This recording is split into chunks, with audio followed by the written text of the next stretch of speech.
6 p.m. here in Cairo. Time to have a look at the news bulletin from Channel 2 and the Egyptian satellite channel. My name is Alan Mukhtar. I have all the pleasure to be accompanied with my colleague Reem Tamer. Hello, Reem. Hello, Amma. Thank you so much. And dear viewers, we start right away with the headlines. President Abdel Fattah al-Sisi holds a press conference with visiting Malaysian Prime Minister marking 65 years of launching bilateral ties. Arab League Chief Ahmed Abul Gheit participates in an extraordinary Arab Islamic summit in Saudi Arabia.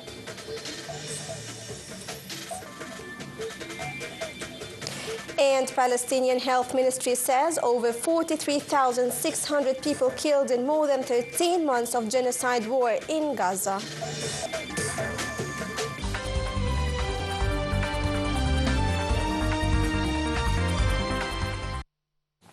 Welcome back. The news in detail. President Abdel Fattah al-Sisi today held talks with visiting Prime Minister of Malaysia, Anwar Ibrahim, on promoting bilateral ties to the level of strategic partnership, particularly on the economic political fronts.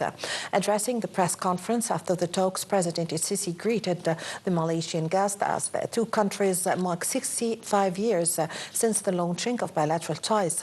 The President noted that he agreed with the Malaysian side on boosting cooperation in digital economy and agriculture, commodities and the infrastructure fields, along with the naval, transport and the renewable energy sectors, as well as the security and defense domains.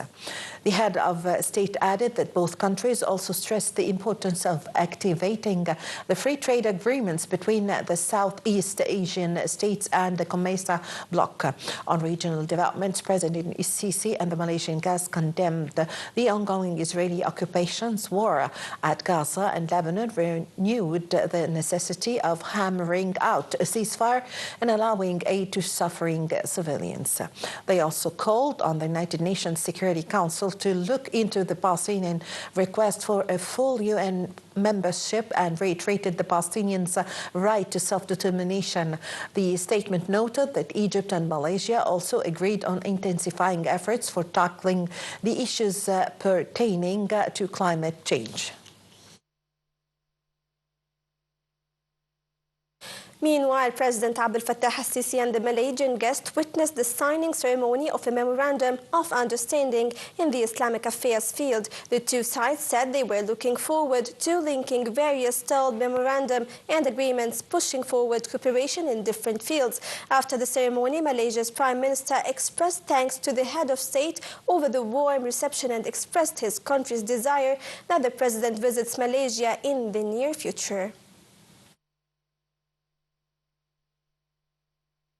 Well, Secretary General of Arab League Ahmed Abul Gheit expressed his hope that the extraordinary Arab Islamic summit that is due to be held tomorrow in Saudi capital Riyadh will clearly convey the Arab and Islamic voice after more than a year of Israeli aggression in Gaza. Abul Gheit was speaking at the ministerial preparatory meeting of the summit. He expressed confidence that tomorrow's summit will represent a supportive message of the Palestinians and Lebanese. He also expressed his belief that there is no alternative to the two-state solution, pointing out that the Palestinian state will not be without Gaza and the West Bank together according to the June 1967 borders and with Jerusalem as its capital. Minister of Foreign Affairs, Migration and Egyptian expatriates Badr Abdelati said the illusions related to power-induced tyranny will not achieve peace or security to any state, let alone the entire region. Addressing a preparatory ministerial meeting for the extraordinary Arab Islamic Summit on Sunday, Abdelati asserted that the only way to achieve security is to provide the Palestinians with their entire legitimate rights, on top of which an independent state. He condemned the ongoing Israeli war of aggression in Gaza, which is coupled with increasing raids and assaults in the West Bank and Jerusalem, calling for a prompt end to the war. The top diplomat also denounced Israeli violations against the UNRWA and attacks against Lebanon's UNIFIL force, calling for a ceasefire and the implementation of UN Security Council Resolution 1701. Minister of Foreign Affairs, Migration and Expatriate Affairs Badr Abdel-Ati asserted Cairo's rejection to any Israeli attempts to displace the Palestinians. This came during Abdel-Ati's meeting with his Palestinian counterpart Mohammed Mustafa on the sidelines of the ministerial preparatory meeting for the extraordinary Arab Islamic Summit that is due to be held on Monday in Riyadh. Abdel-Ati said Egypt will remain supporting the Palestinian people till establishing the Palestinian state in line with the June 1967 borders and with Jerusalem as its capital. Minister of Foreign Migration and Egyptian Expatriates Affairs Badr Abdel-Ati and his Djibouti counterpart Mahmoud Ali Youssef affirmed their agreement on the necessity to respect the sovereignty and territorial integrity of Djibouti as well as ensuring freedom of international navigation. Both ministers agreed on the importance of enhancing cooperation and coordination between both countries in the regional organizations, especially in African Union and Arab League. This came during the meeting on the sidelines of the ministerial and preparatory meeting for the extraordinary Arab Islamic Summit that is due to be held on Monday in Riyadh. Abdel-Ati stressed keenness to promote bilateral relations with Djibouti in all fields in light of the historic relations and close ties.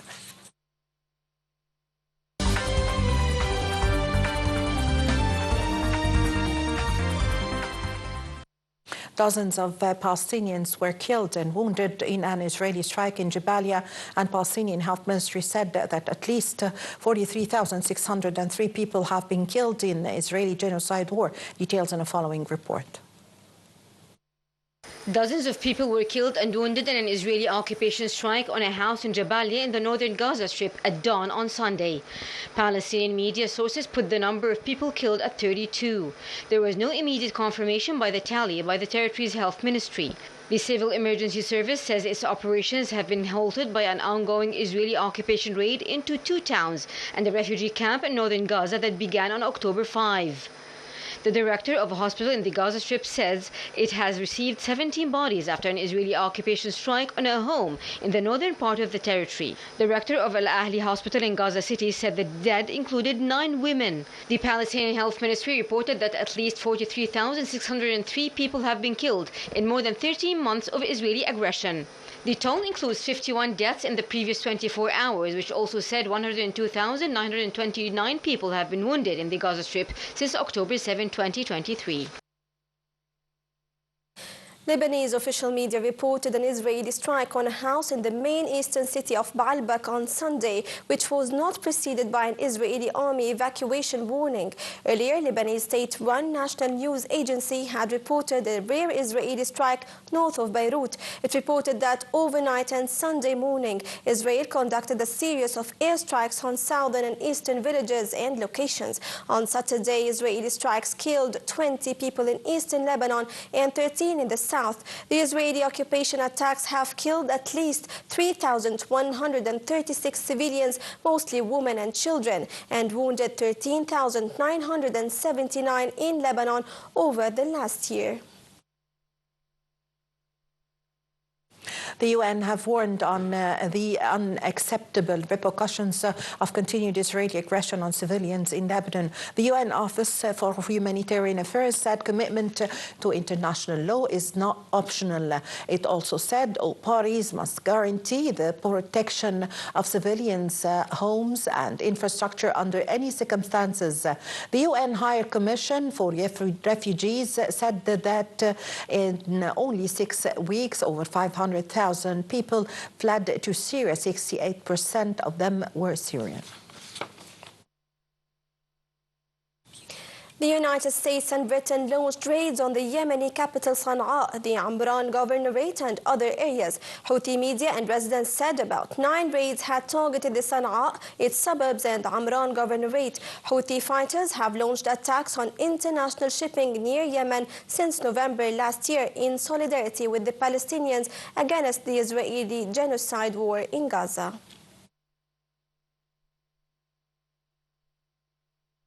Well, the head of United Nations nuclear watchdog said today he will travel to Iran in the coming days in order to hold talks regarding the country's nuclear program. The visit comes amid wider tensions gripping the Middle East over the Israeli genocide war in Gaza and uncertainty over how U.S. President-elect Donald Trump will approach Iran after his inauguration in January. The Director General of the International Atomic Agency, Mariano Grossi, will have high-level meetings with the Iranian government and will hold technical discussions on all aspects related to the joint statement agreed with Iran in March 2023. The meeting in Tehran will build on Grossi's discussions with Iranian Foreign Minister Abbas Araghchi on the sidelines of the United Nations General Assembly in September.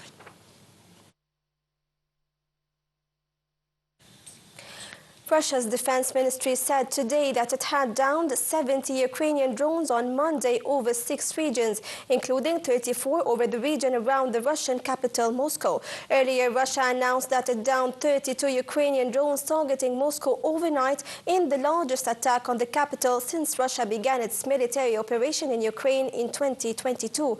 Russian officials said the attack, which forced the temporary closure of 3 Moscow airports, injured a 52-year-old woman and set 2 homes on fire. The drones were shot down over the Moscow region in the Ramenskoye, Kolomna, and Domodedovo districts. Meanwhile, Russia's defense ministry said its forces had taken control of the village of Vovchenka in Ukraine's eastern Donetsk region.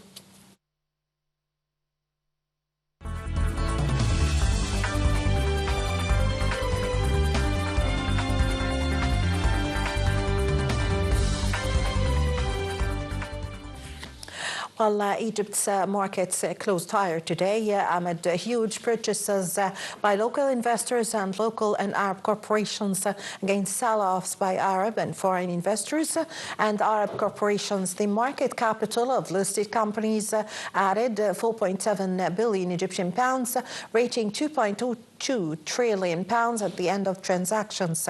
The benchmark index EGX 30 rose 0.41% above the 31,394 point mark. The equal weighted indices EGX 70 and EGX 100 climbed 1.43% and 1.7% respectively.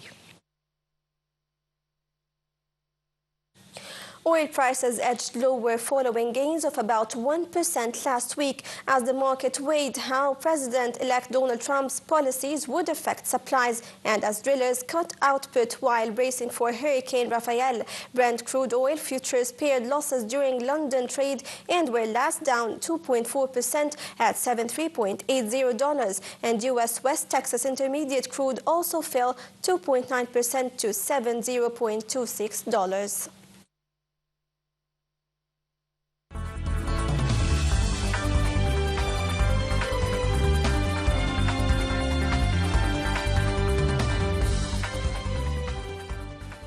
Now with the sports news, as national football team's technical coach Hussam Hassan have announced the Egypt's formation for the respective 2025 Africa Cup of Nations qualifiers against Cape Verde and Botswana. The squad's formation witnessed the absence of team leader Mohamed Salah for a break, along with Ahmed Sayed Zizou, Imam Ashur and Rami Rabia, who were ruled out over injury. The Pharaohs are to clash with Cape Verde on November 15th and will take on Botswana 4 days later in the 5th and 6th qualifying round for the tournament due to be held in Morocco.